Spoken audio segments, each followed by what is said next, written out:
Hey, what's up guys? Trader Supremo here. Okay, quick video lang tayo kay Bitcoin, no? Konting update lang tayo mga idol. Okay, Bitcoin. Nasaan naman tayo kay Bitcoin? So, around 57k area. So, nagkaroon tayo ng major breakdown. And then, nung nagkaroon ng breakdown, binili din na siya agad-agad, no? So, ngayon mga idol, ano yung mga area na kailangan natin tingnan? And then, konting, ano lang tayo, no? Konting, check tayo ng market sa altcoins, no? So, una mga idol, start muna tayo sa analysis natin kay Bitcoin, no? So, sa Bitcoin, so meron tayo nakikitang pattern na binubuo, no? So, hindi ko alam kung ang tawag dito, it's either a bull flag or pennant. So, hindi ako sure, no? So, hindi po ako pattern trader. So, hindi po ako expert sa ganitong klase ng pattern.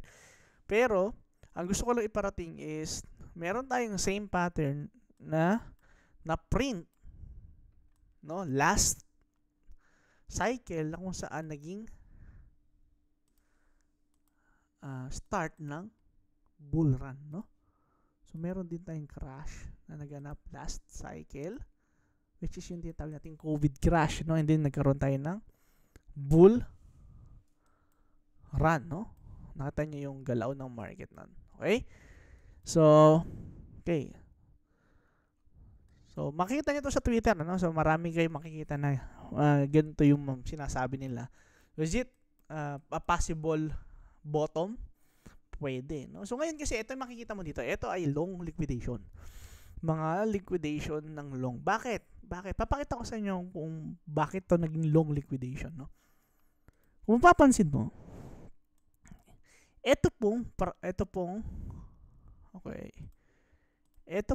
pattern na to ay swing low. So, ito po ay swing low na candlestick pattern. Ito rin, at ito rin. Imagine how many longs yung andito, and then piniyok lang, no? Ilang beses na, no? So, kasi ganito yan. May range, reclaim, then pump, and then possible expansion. Same lang dito. Okay, hindi tayo nagkaroon ng expansion. Nag-create tayo ng multiple highs. Ibig sabihin, nag-expect tayo na kunin itong mga liquidity nito. Anong ginawa ng markets? Instead na lumipad from here, ang ginawa, dinrap siyang dulo. Ito po ay long liquidation, no? Kung maiintindihan mo kung paano gumagalaw yung market, yan po ay long liquidation. Kumbaga, yung mga buyer na with leverage, tinatry nilang squeeze sa market, no? Kasi kung ikaw ay swing trader, etong mga swing low yung entry mo, no? So, pinipilit nilang squeeze yung market, no? So, ngayon, ang tanong, saan napupunta yung price? Okay? Okay. So, hindi tayo manghuhula, no? So, sasabihin ko lang sa inyo yung mga possible scenarios at mga possible plan na pwede nating gawin dito kay Bitcoin. Okay. Una, dito tayo, no? Nagkaroon tayo ng week, no? Meron tayong week sa daily time frame and then nagkaroon tayo ng pump, no? So, ngayon, gusto ko sana magkaroon ng retracement. Pwedeng magkaroon ng retracement, pwedeng hindi. What do you mean pwedeng magkaroon ng retracement? At least, fill out yung dito and then tsaka mag-pump, no? Okay? So, at least ma-fill out at least half ng week, no? So, yun yung mahalaga. For example, dito, nag-week, fill out. Okay? Nag-week, fill out ng week. Okay? Make sense? Yun yung, yun yung possible scenario. So, gusto ko sana mag-retrace muna. Kasi magkakaroon tayo recovery kasi meron tayong collapse. Siyempre, meron laging recovery yan. Bibili yan. Ngayon, ang gusto ko sana magkaroon tayo ng higher low. But di na higher low, not only low, dapat mag-bottom dito. Kasi kapag yan, in-swing pa yan, possible run yun, no? So, possible magkaroon pa tayo ng drop papunta dito sa area na to. Okay? So, make sense? Makes sense. Ano? Gusto ko sana mag-retrace muna at least half nung week, no? And then, tsaka, yan. Then, tsaka ako i-enter, no? So, ngayon, hindi ko muna yan i-entryhan. Sa futures, mga idol, futures. Tsaka bakit? Tandaan nyo po, nagkaroon ng collapse. yung one side ng liquidation, which is yung buy longs, ay nabura. Dumipis yung, ngayon, manipis ngayon yung order book. Bakit? Una sa lahat, shorts. Shorts, shorts. Long, burado. Long, burado. Long, burado. So, manipis na manipis ngayon yung order book niyan. So, pag manipis ang order book, mahirap mag-futures trade. Mahirap mag-futures trade. Maniwala ka man o hindi, mahirap mag-futures trade. Kasi ang mangyari dyan, for example, ngayon, meron tayong recovery, tapos bigla na lang mag-retrace ng pababang ganyan. So, walang support. Gets mo? Wala siyang support. So, ito, ang support niyan is ito pa lang. Okay? So, gusto ko magkaroon ng higher low, which is yun yung maging support niya, no? Okay, make sense? Make sense, no? So, ngayon, at least half ng week, gusto ko sana ma-feel. Then, tingnan natin kung ano yung possible na mangyari, no?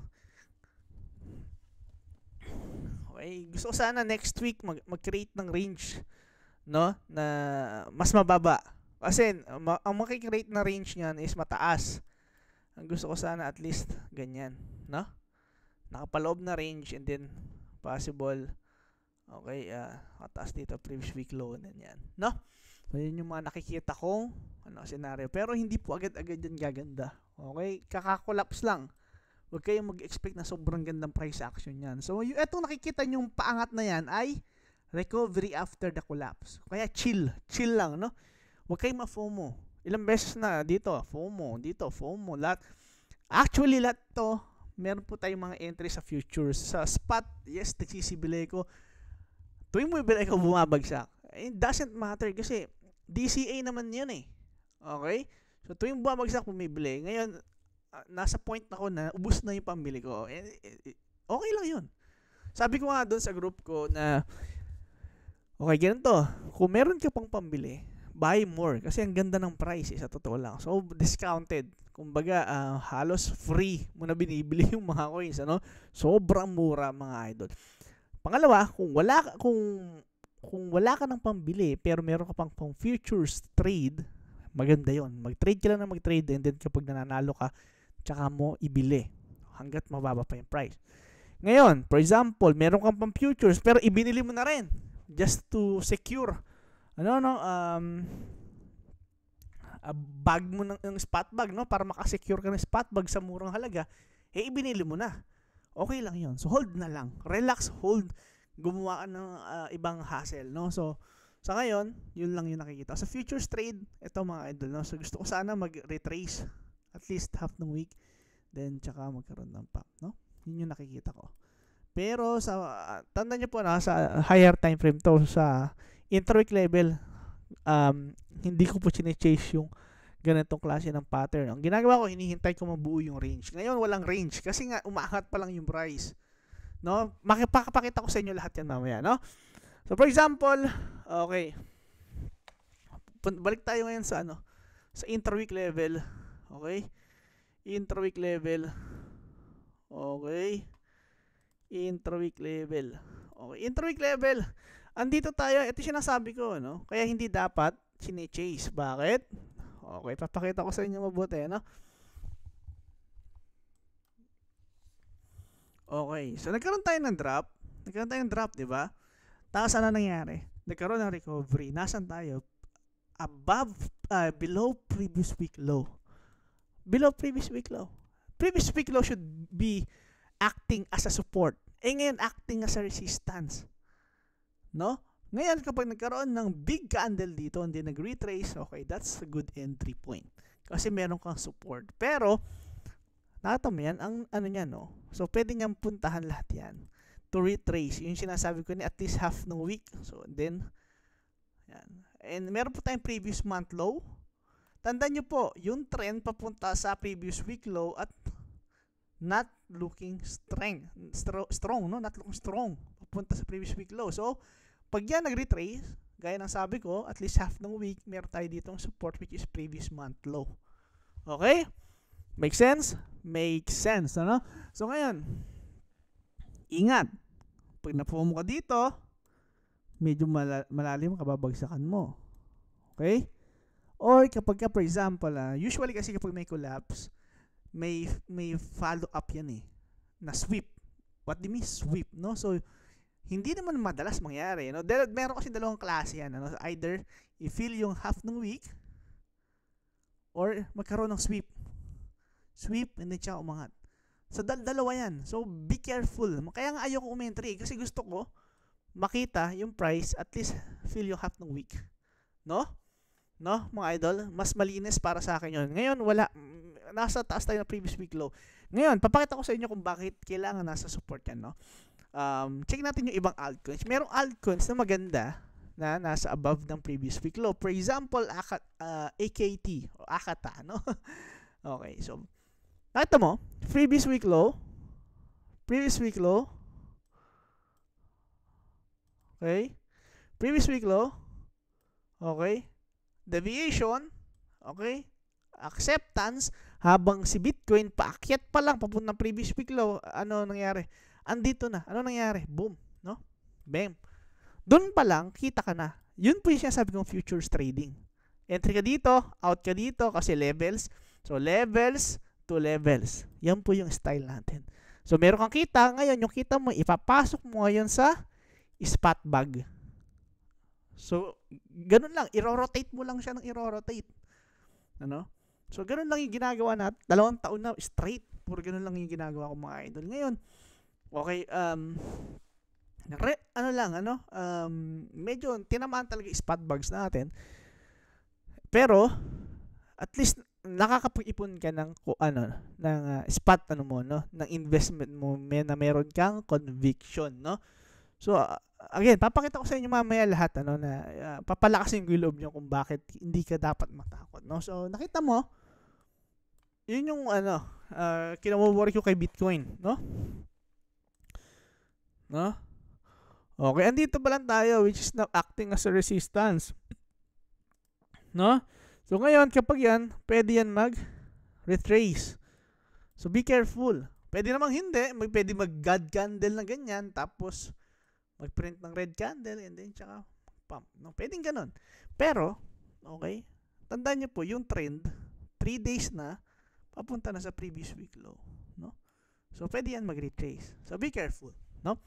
Ngayon, dalawang scenario. So pwede yan mag-retrace at least dito sa previous month low or sweep tong Monday low, no? Okay? Make sense? Makes sense, ano? So be careful mga idol, no?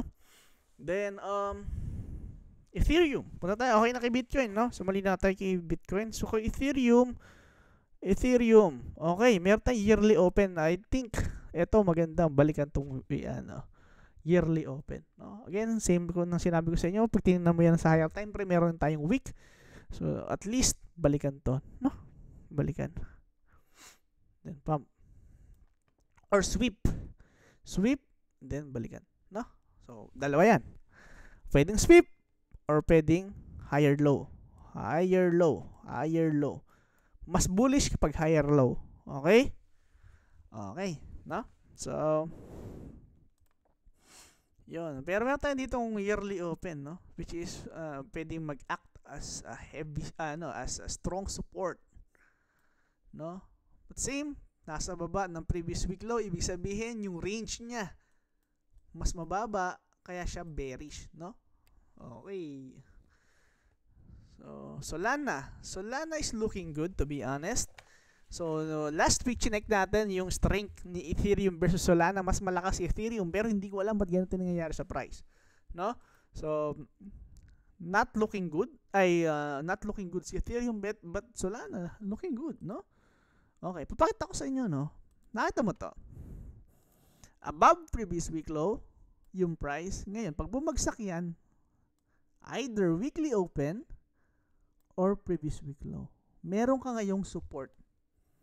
Unlike kanina si Ethereum at si Bitcoin under previous week low. Ibig sabihin, pwede mag-act as resistance and then bumagsak, no?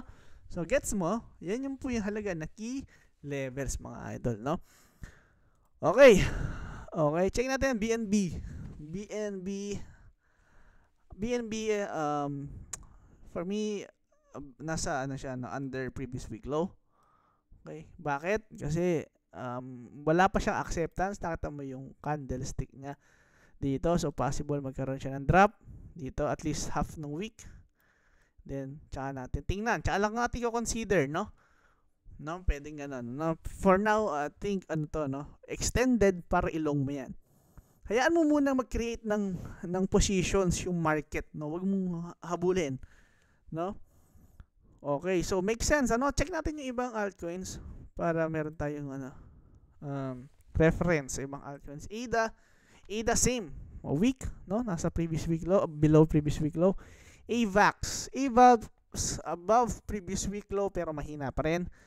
So, malalaman natin mamaya or within this week kung magkakaroon tayo ng retracement at least half ng week, no? At least dito, no? No? Then, kung sakali man, bigyan tayo ng higher low. No? Okay. Shiba. Okay, above, pero walang retracement. So, kailangan mag-retracement para magkaroon ng reset, no? Sa strength. Ito, nasa resistance. So, not looking good. TRX, meron siyang sariling galaw, no? Medyo iba yung galaw niya compare kay Bitcoin. So, I think nag-serve siya as alternative kapag bumabagsak si Bitcoin na pupunta kay TRX yung pera, no? AR, medyo mahina tayo kay AR. Pero above previous week low na tayo. So, gusto ko sana magkaroon ng at least a retracement, no? Retracement. So, yan. BCH, below. ETC, okay. DAT, okay, below. TON, below. Inch, below. FTM, below. Link, below. Near, below, ano? So, medyo mahina yung mga altcoins, ano? So, meron ito, nakita nyo to, Ondo, nakita mo tong green candle niya above and then nagkaroon tayo ng acceptance. So, possible magkaroon tayo ng dalawa. Either retracement papunta sa previous week low, kunin tong mga liquidity na to, and then mga, no, 2 levels na to.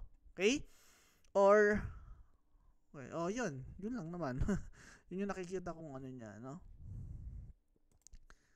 Okay, tingnan natin si Theta. So, yan yung mga malakas. Lagyan natin ng green.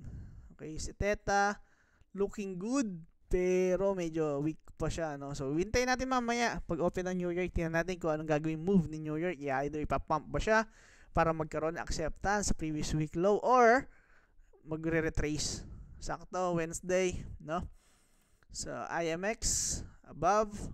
Okay, STX, okay, above. Pero ilalagyan ko lang po ng yung green, yung mga strong. Nagpapakita ng strength. OP, hindi. Tau. Itong tau. Nagpapakita siya ng strength, no? Okay. Si render. Pwede na. Pero ito yung mga nagpapakita ng strength. Nakakata. Yan.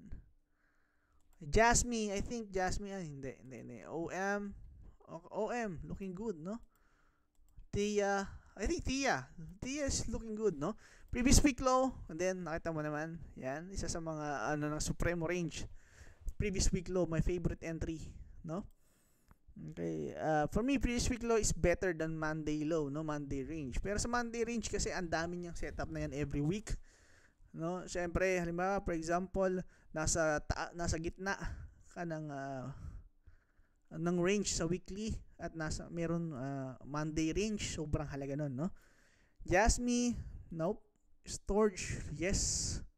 Ganda ng storage, ano? So walang retracement na ginawa, which is medyo worry ako sa mga ganitong klase ng price action kasi yes, strong nga sila pero grabe yung pump, grabe din yung retracement niya, no? So be careful, mga idol ko, no? JTO, grabe yan, ano? Maganda yung performance ni JTO, no? Yan yung reason kung bakit hindi mo masasabi kung ano yung magpe-play.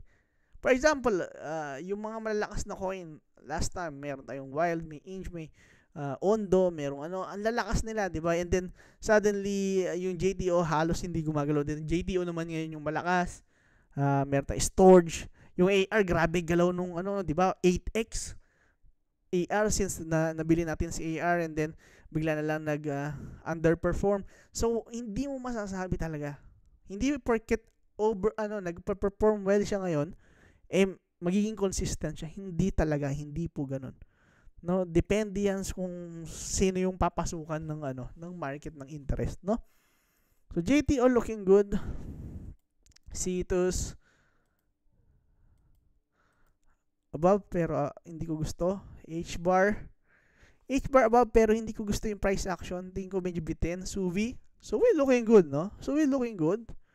Okay, lagyan natin yung Suvi dito, no? Which is one of my favorite coins. Kaso kasi tingin ko is Suvi is a bit overpriced, no? Sa nung nilabas siya, tingin ko overpriced siya. So yun yung yun yung issue ngayong no? Ngayong cycle. So dati kasi, for example, nung kapanahonan ni Ethereum, ni Solana, ni BNB, nire-release na yung coins o nilalabas nila sa market yung coins nang walang gaanong private transactions. So ngayon kasi, yung price discovery nagaganap siya sa private. Alam mo yun? Paglabas nga, sobrang taas na ng market cap. For example, nakita mo sila Core, grabe ang taas ng market cap. Tapos kaka-release pa lang nun. Di ba ang pangit? So hindi po, kaya yung mga tao nagpupunta sa meme coins. Yun po yung dahilan kung bakit meme coins talaga yung gumagalaw. Bakit yung mga magagandang coins, mga idol, paglabas nila sa market, sobrang taas ng market cap. Ngayon, overpriced yun. Kapag overpriced, ano gagawin ng market? Dadalhin yung price pababa. Okay? Make sense? Make sense, ano? So, yan. Yan yung medyo, yan yung reason kung bakit ang dami sa meme coins talaga. Okay? Wala ka na makikitang quality projects ngayon na lumabas na below 100 million market cap. Hindi, sobrang taas na eh. No? So, Jupe. Ganda ng Jupe. Okay. ID medyo scam ko tong coins na to. Kasi pag gumalaw to, malakas. Pero, kaya ko lang siya nilagay dito. Golem. Okay. Pyth. Looking good yung Pyth, no? Looking good. Okay. Ito, Ray. Looking good, no? Showing strength. Ray. Pyth. Front. Okay. Not, no? Not looking good. Showing strength as well. Ganda. Core. Ito sinasabi ko, mga core, ganyan. Athena. Gaganda ng project, pero grabe yung market cap. Turbo. Eto mga idol, yung iba kasi, bilib na bilib sa meme coins. Above 30% na agad. Gano'n ba binagsak? So, for example, etong si Popcat, no? Okay, so, maganda talaga yung mga meme coins. Pero tinan mo nyo naman kasi binagsak niyan. For example, ito. Pag chinek mo yan sa daily time frame. Okay. So, ito yung niya. No? So, pag tinignan mo siya. Okay. So, 54%. 54%, kailan lang yun? Last lang, kung, di ba? For example, nagkaroon tayo ng ganitong klase ng price action, di ba? Okay. So, past 4 weeks, ganito nangyari. So, majority ng altcoins ganyan. So, bumagsak yung altcoins sa 54%, tapos gumalaw ng ganito. Tapos, ang taas ng percentage niya. Hindi po ibig sabihin nun, performing well tong coins na to. Talagang mataas lang yung spread. Make sense? Okay. So, same with WIF. Nakita mo niyo yung drop, tapos meron tayong konting recovering ganyan. So, huwag kayong matuwa kasi nakita nyo rin naman yung bagsak. No? Masasabi mo, ang coins ay malakas kapag umaangat ng ganyan at bumagsak yung market. Pero itong coins, hindi natitinag. Yun yung tinatawag natin relative strength, no? Okay. Okay. Ito, for example, si SATS. Nagkaroon tayo ng drop sa buong market pero siya hindi nag-create ng lower low. Ibig sabihin, strong yung coins na yan. Mew. Lalim ng retracement niya, no? Nakita mo dito. Tagal niya nag-accumulate and then nag-pump, then grabe, no? TRB, AI, Doge. Popcat. Ito yung sinasabi ko yung Popcat. Grabe yung niya. Ang kinaganda naman kasi ni Popcat, hindi siya nag-create ng bagong low, no? Kahit naman ito yung low, so mas mataas siya, no? So meron tayong, pag tinignan mo yan sa higher time frame, meron tayong trend line na sinusunod dito at dun siya nag-bounce, no? So, pag tinignan mo rin yan sa Supremo Range, ganito naman yan sa Supremo Range, nakatawag na previous week low, nagkaroon tayo ng green candle dito, and then nagkaroon na acceptance, nagkaroon ng pump. Okay? So, yan po yung sa PopCat na yan. Okay, so yun lang mga idol, ano? So malinaw naman, pinakita ko sa inyo yung may mga strength na coins. Check nyo na lang, makikita nyo rin naman dito yung mga watchlist ko. Pwede nyo siyang kopyahin. So pag kinopya mo yan, parehas tayo ng tinetrade. Okay, so yun lang mga idol.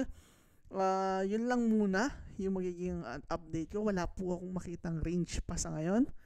So siguro mas maganda kung next week, no? Para may range na. And then next week, balik tayo sa 3 videos a week, no? So meron tayong Monday, Wednesday, tsaka Thursday na trade, no? So yun po yung gagawin natin. Okay, kasi yun po yung mga araw na tinetrade ko, no? So yun lang mga idol, yun lang muna. Again, nga pala, magagawa po pala ako ng videos ng mga exchange, no? Maggagawa ka ng tutorial ng mga exchange para yung mga hindi pa marunong mag-trade, matutunan kung paano. So gagawin ko po yan, i-upload ko sa YouTube, no? Para ma-familiarize yung mga hindi pa marunong sa cryptocurrency, no? So yun lang mga idol ko. So God bless. Okay, kita-kits.